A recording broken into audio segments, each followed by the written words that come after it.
윤석열 정부가 쉽게 말하면 문재인 정부의 규제 3종 세트 그냥 다 철폐한다고 합니다. 철폐해야지요. 징벌세라고 이야기할 정도로 심각했으니까요. 물론 야당이 동의 안 해줄 가능성 굉장히 높습니다. 그렇지만 어떻게든 철폐하는 쪽으로 가닥을 잡아야 됩니다. 지금처럼 부동산 가격이 쭉쭉 떨어진다면 지금 거래가 안 되고 있잖아요. 거래가 될 수 있게끔 규제를 풀어줘야 됩니다. 그것이 정상이고요. 실제로 윤석열 정부가 지금 발표한 내용도 보면 말입니다. 거래 활성화에 초점이 맞춰져 있습니다. 거래가 안 되잖아요. 그러니까 다주택자에 대한 어떤 3종 규제 세트 이거부터 먼저 해결하겠다는 거예요. 뭐 다주택자가 집을 사면 어떻게 돼요? 세금이 폭탄. 집을 보유하고 있어도 세금이 폭탄. 집을 팔 때도 세금이 폭탄. 이게 규제 3종 세트거든요. 집을 살 때, 보유할 때, 팔 때 모두가 규제를 다 때려버렸으니까 말입니다. 그것도 징벌적 과세를 해버렸으니까 이거 어떻게든 해결해 보겠다는 거예요.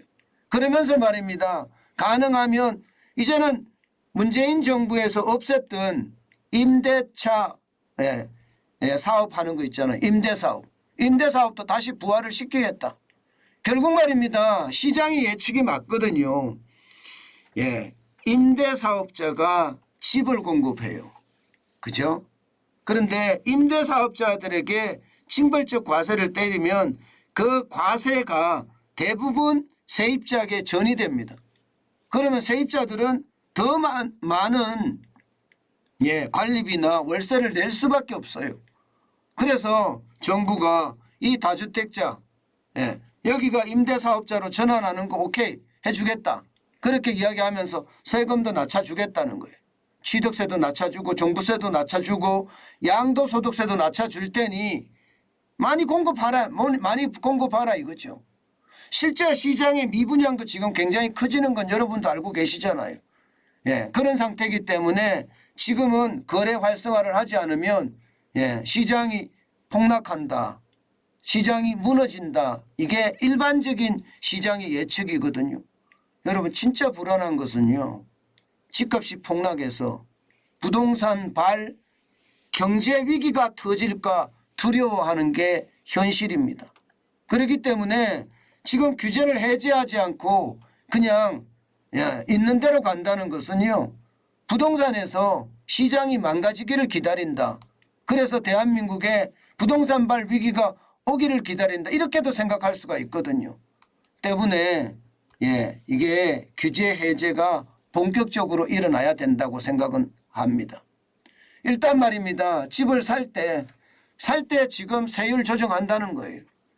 사실 말입니다. 3주택자 8%. 그리고 2주택자도 말입니다. 지금 거의 말입니다. 3% 가까이 냈거든요. 이거 이제 줄이자는 거예요. 이거 줄이자. 개편하겠다. 취득세율. 1주택을 가지고 있는 사람은 1%에서 금액에 따라 3%까지 하는데 6억 이하는 1%, 6억에서 9억은 2%, 9억 이상은 3%를 낸다.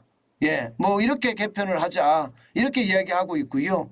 조정 대상 지역에서는 지금 8%를 다 내는데 이거 2주택이라고 하더라도 1주택자하고 동일하게 취급하자. 2주택자를. 그리고 3주택자는 이제 8% 매기지 말고 4%를 매기자. 그리고 4주택자는요. 4주택 이상이나 법인은 12%라는 어마어마한 세금을 폭탄처럼 때리지 말고 6%까지만 매기자. 뭐 이렇게 지금 개편 방향을 정했습니다. 물론 더불어민주당이 동의를 해줘야지 되겠지만 아마 어떤 식이든 동의를 해서 받아서 내겠죠. 저는 그렇게 되리라고 생각합니다. 집을 살 때 안 하면 안 되니까 말입니다. 마찬가지로 집을 팔 때도 마찬가지입니다. 집을 팔 때 말입니다. 중과하는 거 있잖아요. 2주택자 중과 3주택자 중과하잖아요. 이거 없애겠다는 거예요. 기본세율을 6%에서 45%까지 올렸는데 여기에 2주택자는 20% 중과를 하고요. 3주택자는 40% 중과하거든요. 이거 고치자는 거예요. 2년 이상 보유하면 기본세율 적용하자는 거예요. 2년 이상 보유하면 말입니다. 기본세율 적용해서 6%에 45%를 하고요. 예, 장기 보유 특별 공제도 최대 30%까지 하겠다. 예, 이렇게 이야기하고 있습니다. 저는 맞는 거라고 생각합니다. 이게 반드시 필요한 거라고도 생각을 하고요. 여기에다가 보유할 때도 지금 종합부동산세를 절반으로 줄이겠다는 게 지금 윤석열 정부의 안입니다. 3억 이하도 0.5%로 단일화시키고요. 다주택자든 아니면 1주택자든 3억에서 6억도 마찬가지 0.7%로 낮추고요. 그리고 6억에서 12억도 1.2%를 1%로 낮춘다. 다주택자들 1%까지 낮춘다. 이렇게 이야기하고 있습니다. 12억에서 25억도 마찬가지입니다. 1.3%, 25억에서 50억도 1.5%. 전체적으로는요. 50억에서 94억도 2%고요. 94억 초과도 2.7%, 절반 정도로 낮추자는 게 일반적인 취지입니다. 절반 정도 낮추자. 과거처럼 돌아가자요. 과거처럼 돌아가자. 저는 이렇게 말입니다. 윤석열 정부가 징벌적 세금에 대해서 철퇴를 가하고요. 그러면서 살 때나 보유할 때나 팔 때 자유롭게 거래가 일어날 수 있게 하는 것, 저는 그 어느 때보다 필요하다고 생각을 합니다. 이것만이 말입니다. 집값 폭락을 빨리 막을 수도 있고요. 내려가긴 내려가야 될 거예요. 내려가긴 내려가야 되는데 경착륙은 안 된다죠. 연착륙으로 서서히 내려갔으면 좋겠다는 거죠. 서서히. 게다가 정부는요. 규제 해제 카드까지 지금 들고 나섰습니다. 여러분도 알다시피 서울 전부하고요. F4라고 이야기하죠. 광명, 과천, 성남, 하남은 아직 규제를 하고 있잖아요.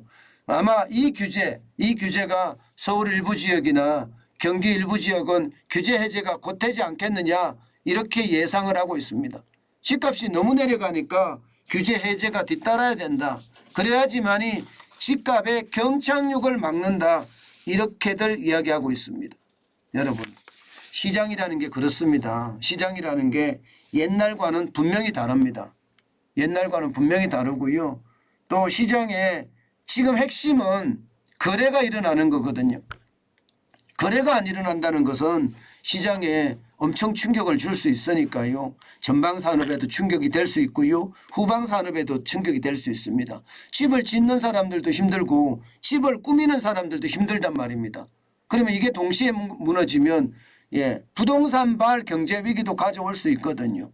이런 차원에서 보면 지금 세금을 완화해서 거래를 활성화시킨다는 정책은 바른 방향으로 보입니다.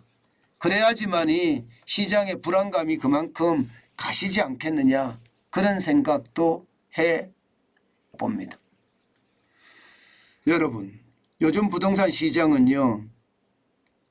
굉장히 냉철하게 쳐다봐야 됩니다.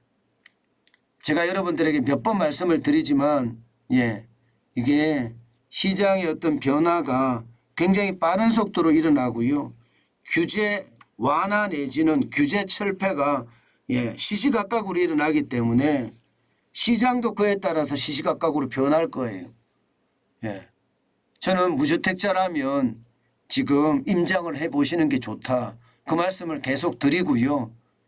또 2주택자까지도 부동산 징벌세를 지금 완화해 준다는 이야기가 나오기 때문에 자식들을 위해서 집을 사겠다고 생각을 하시는 분이 계시다면 임장을 하시면서 정부의 어떤 정책 방향을 지켜보는 것 굉장히 중요하다고 생각합니다.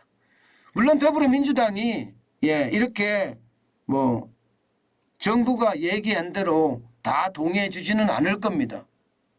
그렇지만 시장이 무너지고 있기 때문에 더불어민주당도 계속 고집을 피울 수는 없을 거예요. 그런 상황을 본다면 여러분 시장의 불안감 저는 크다고 보고요. 그 불안감이 결국은 말입니다. 집값 하락으로 올 수 있거든요.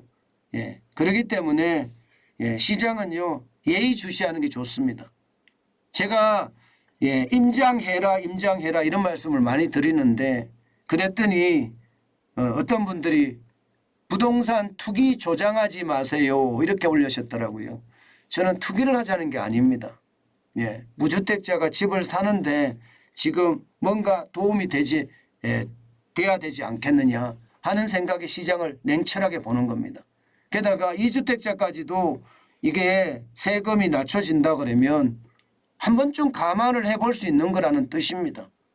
예, 정관용 TV라는 게 부자 되자는 그런 취지가 가장 강력한 핵심 지표잖아요. 그렇기 때문에 여러분 정부의 정책안에 따라서 정책이 아직 안 바뀌었습니다. 정부가 정책을 발표했을 뿐이에요. 더불어민주당하고 협상을 해야 되겠죠. 그거를 보면서 우리는 하나씩 준비해 가는 것도 나쁘지 않다. 그 말씀 저는 다시 한번 드립니다.